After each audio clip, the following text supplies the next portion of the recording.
AI, machine learning, machine learned AI generative music. And the worst thing possible, Moog Music is bought. And the first thing they bring out is a box that makes music for you, which you don't have any control of. Are they out of their minds? Is this any good? My initial thoughts were, no, this is not good. Until this happened.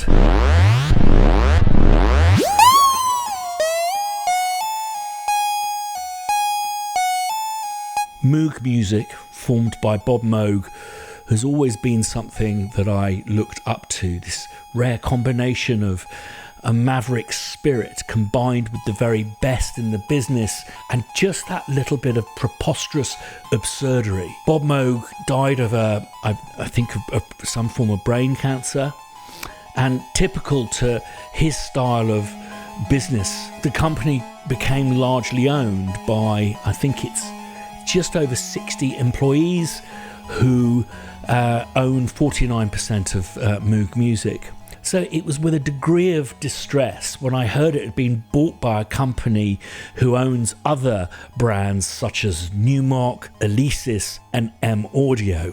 No offence to those companies, but not an obvious fit for Moog. Does this mean that attention to detail, the cost in building those things, the brilliance, but also the madness is going to be lost forever? So I opened their first release after being bought with a degree of trepidation, only to be greeted by the kind of absurdity that I welcome, starting with the name, the Moog Labyrinth. Does this piece of kit represent the start of the end or the start of something new? Is the labyrinth something to get lost in or to just lose to your cupboard of unwanted gear? A cupboard that I have full of stuff, none of which bears the name Moog. So this is a self-contained semi-modular. Semi-modular is halfway between a synth where things are patched internally or soldered or normalized, they call it, and where you can actually break those circuits with patch cables. Semi-modular also implies a degree of self-containedness. So whilst the nuts and bolts of the concept that is Labyrinth isn't the oscillators, let's start with those. Two very basic oscillators. Unlike a lot of Moog synths where you can change the waveform, it's basically a sine that changes slightly into a triangle the more you saturate it through its internal mixer. You'll notice that I'm turning the volume down here, but those upper harmonics created by internal saturation are still audible no matter how much volume I'm putting through its output. So here's the other oscillator in isolation. This is a modulating oscillator, so it goes all the way down to an LFO.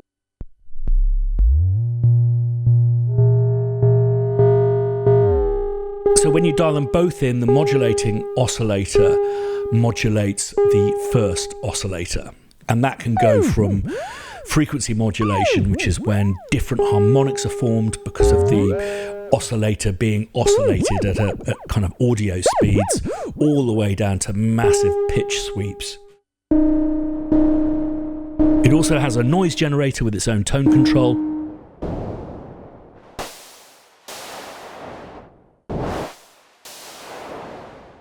Which will give us a good op to look at this filter section here.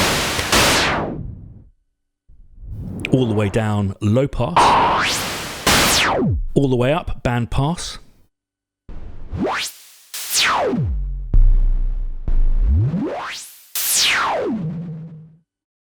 Taking noise off, you can modulate the wave shape with this folding section. It basically squeezes the waveform into different, more complex shapes.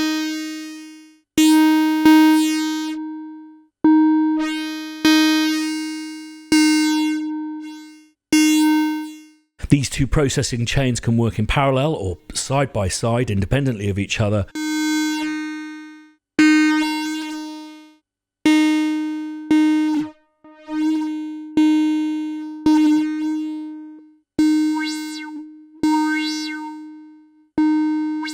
or the filter can feed the fold section or vice versa. And finally, it has two envelopes that are normalized to different parameters within the self-contained semi-modular environment.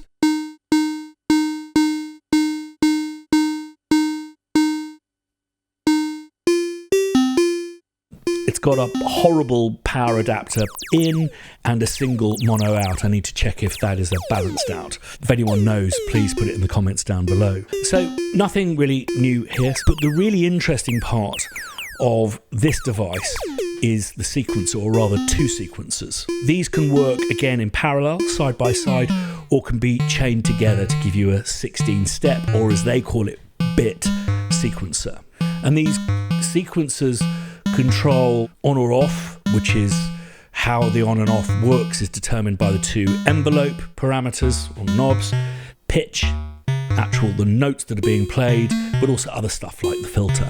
There's a button called bit flip. As I said before, they don't call them steps, they call them bits.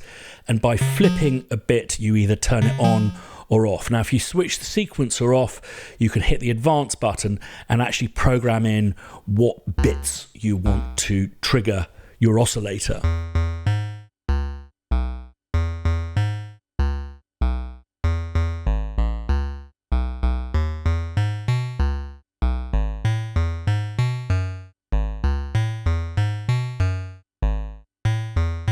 However, the pitch and the amounts that these sequence bits spit out, you have no control over. None. So you're going to go, what? With electronic music, you get these sequencers which aren't keyboards, and they're great unless you want them to do what you want them to do. They just take forever to just tweak the notes, and we need it to miss a step there, and we want it to join two steps up, etc., etc. They're basically a ball ache. And so often the best ostinato arpeggiator parts to come out of your module rig will be created totally by mistake. So what I think Moog is doing is going, why bother trying to pick the notes? Why don't you get a piece of machinery to corrupt a sequence to the point where you like it? There's a single preset that you can save stuff to in the buffer. And I think the idea here, and this is what's so wonderful and what gets us out of the box to a certain degree, is you've just got to keep your DAW or your tape machine, whatever it is you're recording to, you've got to keep it rolling for magic moments. And whilst it has its own, I think it's a 32-point patch bay, which allows you to break some of the normalized circuits, what I'm really interested is in the stuff that it spits out when it wants to talk to Frank, the Frankensynth. This is me hooking it up to a delay module.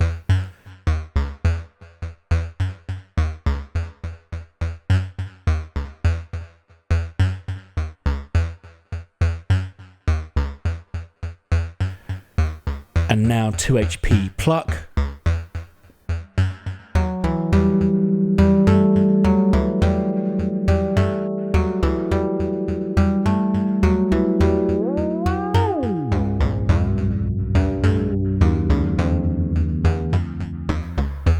A reverb module of sorts.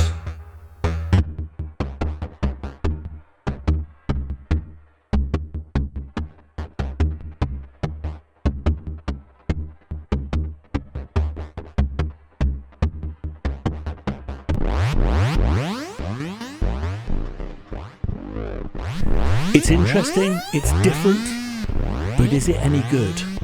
And as I said before, suddenly, and I don't know what I did, this happened.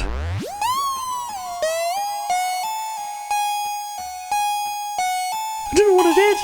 So, the question is, has Moog lost its way? Well, I think with this Labyrinth synth, absolutely not. It's about as maverick as you can get, something that is so requires a degree of technical know-how but doesn't give you the technical wherewithal to control the outcome.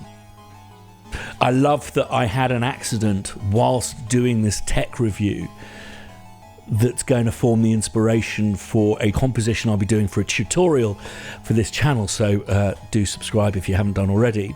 I've been through this, and I've had a lot of friends who've been through the whole exit in golden handcuff thing. You know, when Moog got bought out, it laid off over half its staff. I understand how these things work. You lose your accounts department, your HR, it all gets merged into other companies. We've all seen The Office. Is this its last hurrah, its last item of craziness to come off its factory floor pre being owned by a larger corporation?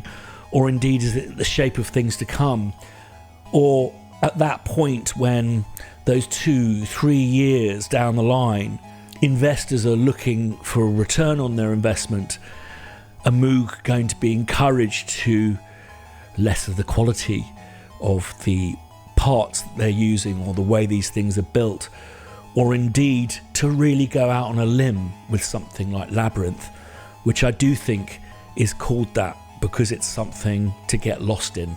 It's not going anywhere near that cupboard of stuff that I buy and don't use. It's going to be something that in fact is going to reinvigorate my passion for modular. And I thank Moog for that. It's very much in the spirit of Bob Moog himself, an inspiring and a little bit mad individual. Another tutorial featuring this thing and our latest release, Concussion, is coming your way very soon. I just can't wait to get on with this thing. So do excuse me. Thanks for watching to the end. Lots of love. Bye-bye.